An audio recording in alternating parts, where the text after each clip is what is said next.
Pemirsa, rumah makan warung babi guling yang cukup terkenal di Jalan Teguh Umar Minggu siang terbakar. Peristiwa ini terjadi sekitar pukul 13.00 dan diduga akibat konsleting listrik. Kepala Pelaksana BPBD Denpasar, Ida Bagus Joni Arwibawa mengatakan pihaknya mendapat informasi terbakarnya rumah makan warung babi guling Chandra pada sekitar pukul 13.00 WITA dari Laksana Dewi. Tim kemudian bergerak ke lokasi dan sekitar 10 menit sudah tiba di lokasi untuk melakukan pemadaman. Lokasi kejadian di Jalan Teguh Umar nomor 140 Denpasar, Kelurahan Desa Daupur Rikau, Kecamatan Denpasar Barat. Saat dikonfirmasi, Joni Arwibawa menyatakan masih dalam proses pendinginan.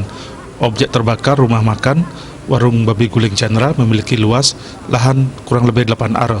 Luas terbakar 4 are. Rumah makan itu milik Nyowan Mega Aryawan, usia 33 tahun.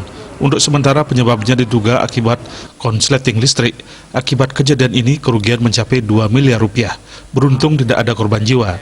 Kejadian ini telah ditangani tim BPBD dari semua pos yang ada di Denpasar, yaitu Pos Induk, Pos Cokro, Pos Juanda, dan Pos Maindra Data, dan mendapat bantuan dari tim Damkar Badung, ambulan PMI Kota Denpasar.